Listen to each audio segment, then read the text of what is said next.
আমার চ্যানেলে তোমাদের সকলকে স্বাগত।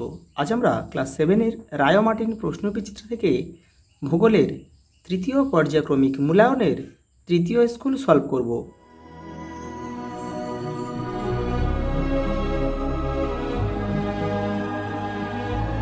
দেখো 3 নম্বর সেট, তোমরা যারা আগের সেটগুলো দেখোনি তারা চ্যানেলের প্লেলিস্টে যাবে, ওখানে কিন্তু দেওয়া রয়েছে।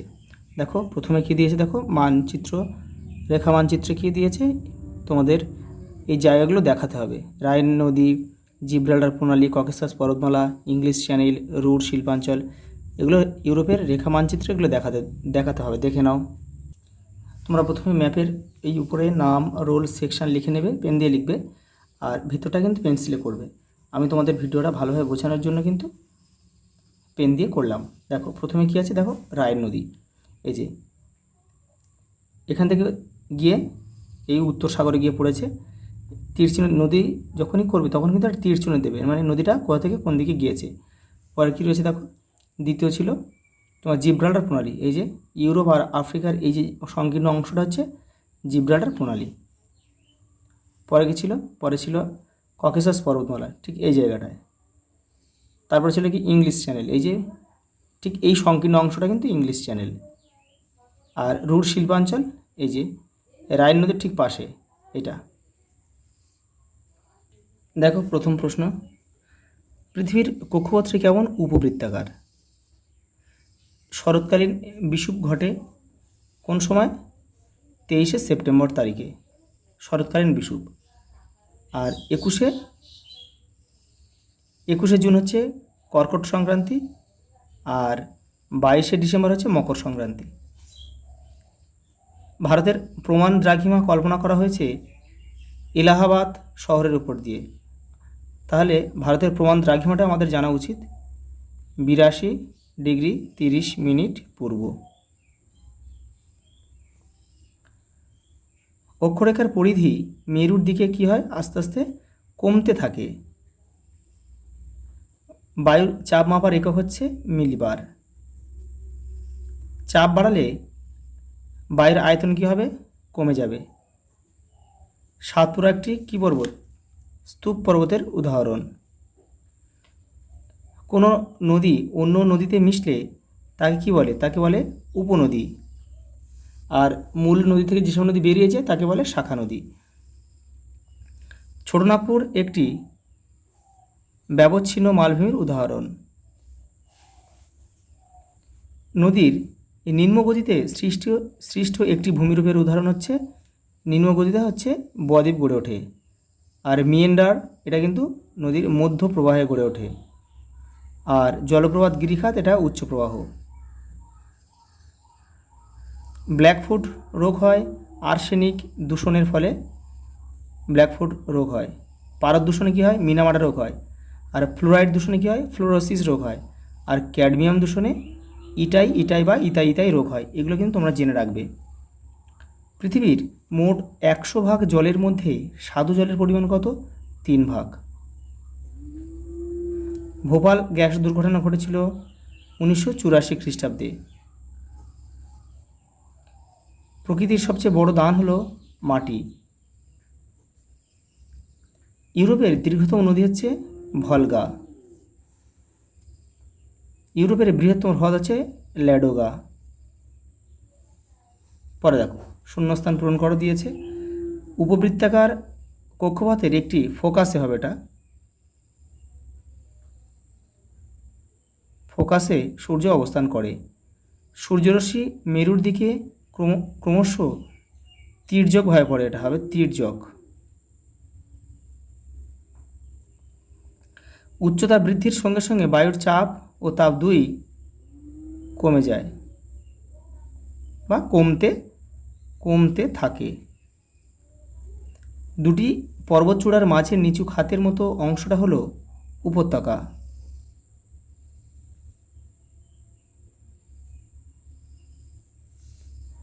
পরে দেখো, নিত্যবহ নদীগুলিকে মানচিত্রে নীল রঙের সাহায্যে দেখানো হয়। আর অনিত্যবহ নদীগুলিকে আমি এখানে লিখে দিচ্ছি, নিত্যবহ নদীর ক্ষেত্রে হবে কালো রং।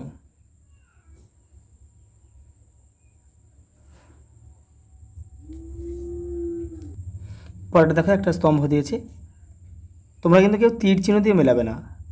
এবারে প্রশ্ন দাগ নাম্বারটা এবার উত্তরের পাশে বসিয়ে দেবে। বার্ষিক গতি দেখো, বার্ষিক গতি পৃথিবীর কত? প্রতি সেকেন্ডে 30 কিলোমিটার। বায়ুর চাপ ব্যারোমিটারের সাহায্যে মাপা হয়। আগ্নেয় পর্বত ফুজিয়ামা একটি আগ্নেয় পর্বত। পশ্চিমঘাট পর্বতমালায় হচ্ছে যোগ জলপ্রপাত অবস্থিত শরাবতী নদীতে। আর ককেশাস পর্বতের সর্বোচ্চ শৃঙ্গের নাম হচ্ছে এলবুর্জ। পরেরটা দেখো, জিপিএস এর পুরো নাম কি? Global positioning system.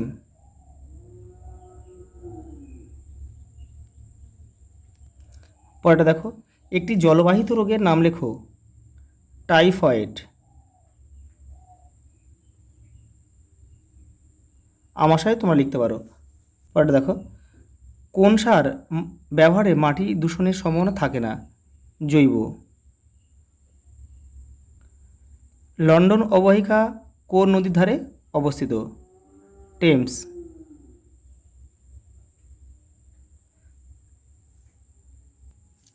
পরের প্রশ্ন দেখো, পৃথিবীর অপসূর অবস্থান বলতে কী বোঝে? তোমাদের বইয়ে দেখো 5 নম্বর পেজে রয়েছে, এই যে এখান থেকে এটা লিখবে।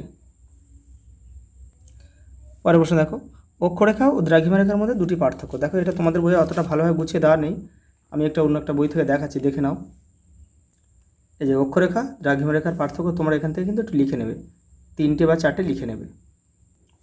পরের প্রশ্ন দেখো, খাঁড়ি কী? দেখো তোমাদের বইয়ের 57 নম্বর পেজে রয়েছে খাঁড়ি কী। এখান থেকে এটা পুরোটা লিখবে কিন্তু, কারণ কি কোথায় দেখা যায় সেটা সুন্দরবনে দেখা যায় সেটাও লিখতে হবে।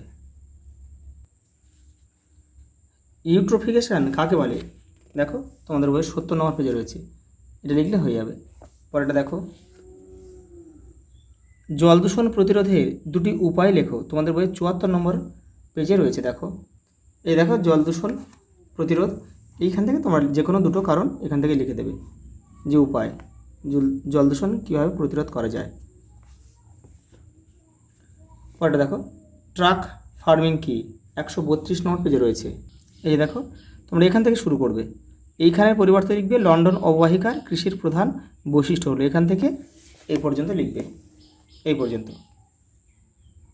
পরেরটা দেখো, সমচাপ রেখা কাকে বলে?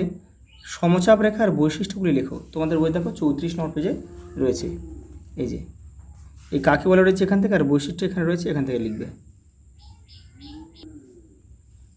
উদাহরণসহ পর্বত বেষ্টিত মালভূমি ব্যাখ্যা করো। 40 নম্বর পেজে রয়েছে, দেখো পর্বত বেষ্টিত মালভূমি, এই যে দেখো এখান থেকে তোমরা লিখবে এই পর্যন্ত, আর ছবিটা একটা ছবি দিতে পারো। পরের প্রশ্ন দেখো, আমাদের জীবনে নদীর প্রভাব আলোচনা করো। 59 নম্বর পেজে রয়েছে, এই যে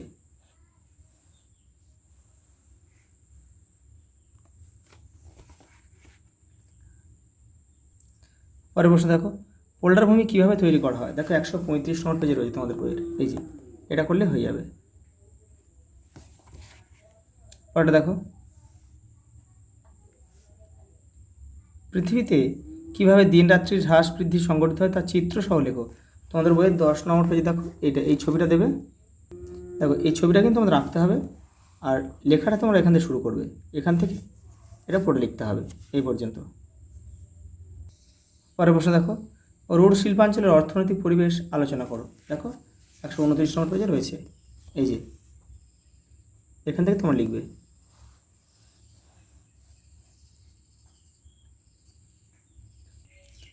পরের প্রশ্ন দেখো, বায়ু চাপের পার্থক্যের কারণগুলি লেখো। আগের সেটগুলোতে কিন্তু এই দুটো সেট বা 3টে সেটে কিন্তু প্রত্যেকটাতে এসেছে এই প্রশ্নটা।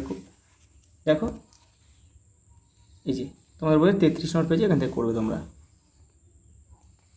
পরেরটা দেখো, চিত্রসহ নদীর প্রবাহ মধ্যপ্রবাহে সৃষ্ট দুটি ভূমিরূপ আলোচনা করো। দেখো তোমরা তোমাদের বইয়ের 55 নম্বর পেজে রয়েছে, দেখো এখান থেকে করবে এই মধ্যপ্রবাহ, এই মিয়েন্ডার করবে, আর এই অশ্বক্ষর আকৃতি হ্রদটা করবে। ছবি দিতে হবে কিন্তু।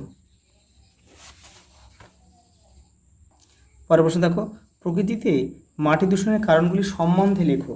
এই যে দেখো এই লেখা রয়েছে উৎস, যে নগরায়ন, কৃষিকাজ, শিল্প উৎপাদন, এগুলো তোমরা ডিটেলসে কিন্তু লিখতে হবে। এই যে গৃহস্থালী, যানবাহন প্রভৃতি। পরের প্রশ্ন দেখো, ইউরোপ মহাদেশের অর্থনৈতিক সমৃদ্ধির কারণগুলি লেখো। 122 নম্বর পেজে রয়েছে, দেখো এই যে এটা লিখলে হয়ে যাবে। এই যে পয়েন্ট করা রয়েছে এগুলোই লিখবে। লাস্ট প্রশ্ন দেখো, লন্ডন অববাহিকার প্রধান প্রধান শিল্প ও প্রত্যেকটির একটি করে শিল্পকেন্দ্রের নাম লেখো। 133 নম্বর পেজে দেখো রয়েছে, এখান থেকে তোমরা করবে। এই যে এবারে শিল্পের নাম আর এবারে দেখো কেন্দ্রের নাম রয়েছে, এখান থেকে করলে হয়ে যাবে। আজ এই পর্যন্ত, দেখা পরের ভিডিওতে।